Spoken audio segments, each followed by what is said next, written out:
सिर्फ 2 दिन के अंदर मैंने ये पूरा लहंगा सेट रेडी किया और कैसे किया आपको भी दिखाती हूँ। पहले मैंने 6 इंच का यहाँ से गैप रख के निशान लगा लिया। फिर मैंने जो फ्लावर बनाया था कार्डबोर्ड के ऊपर उसको मैंने दोबारा यहाँ पे ट्रेस किया, क्योंकि मुझे हर फ्लावर की शेप बिल्कुल एग्जैक्ट चाहिए था और 19-20 का फ़र्क भी नहीं चाहिए था। तो मैंने कहा इससे अच्छा कि मैं यहाँ पर ट्रेस ही कर लेती हूँ।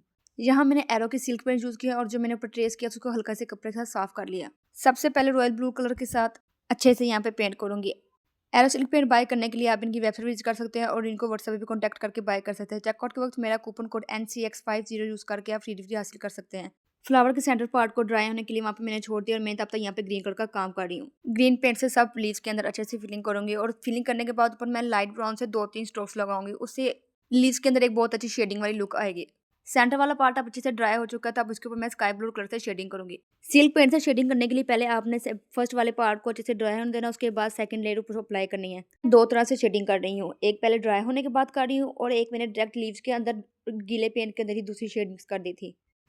आपको जो भी तरीका अच्छा लगे आप वो तरीका अप्लाई कर सकते हैं।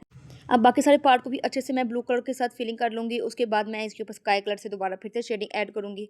एरो की सिल्क पेंट से यहाँ पे मैंने शेडिंग की थी, मैंने व्हाइट और ब्लू कलर को मिक्स करके तो यहाँ पे स्काई ब्लू शेड रेडी की थी। शेड कैसे रेडी कर सकते हैं, आपको डिटेल्स में जो वीडियो चाहिए तो आप मुझे बता दें, मैं इसकी यूट्यूब पे वीडियो अपलोड कर दूँगी। अगर आप भी पेंट करना चाहते हैं तो आप मुझे DM कर दें या मुझे कमेंट सेक्शन में बता दें कि आप भी क्या फ्री कोर्स करना चाहते हैं। इसमें विदाउट एनी कॉस्ट मैं आपको फ्री पेंटिंग कोर्स सिखाऊंगी, जिससे आप भी अपने कपड़े, अपने दुपट्टे या अपना बिजनेस को स्टार्ट कर सकते हैं।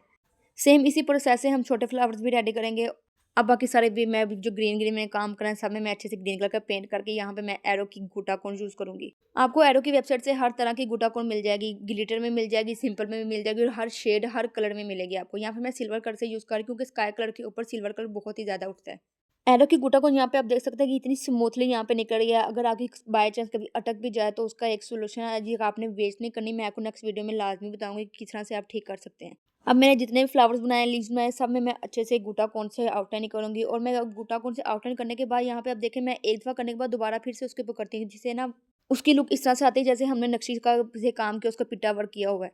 पहले क्लाइंट क्या चाह रहा था कि इसके ऊपर वो भी नक्शी का काम करूँ, जो ओरिजिनल आर्टिकल था उसके ऊपर सारा काम वो नक्शी से हुआ था। मेरा कस्टमर चाह रहा था कि जिस तरह से ओरिजिनल आर्टिकल के बीच में इसमें पिटा वर्क हुआ है, मैं भी इस तरह से सेम इसमें करवाऊँ पूरे लहंगे सेट के ऊपर, लेकिन इसकी सिर्फ मेकिंग ही 1 लाख तक आ रही थी विदाउट मटेरियल।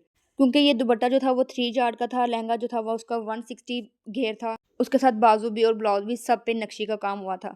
अच्छा, इस पूरे दुपट्टे पे ना फ्लावर के साथ-साथ ना जो नीचे इसकी बेस थी ना उसके ऊपर भी सारा उनको जो चाह रहे थे कि ना यहाँ पे सारा गोटाकोन के ना जहाँ पे जाल बना, क्योंकि जो ओरिजिनल आर्टिकल था वो वहाँ पे भी सारा नक्शी से ये सारा काम हुआ था जो यहाँ पे हमने गोटाकोन से किया है।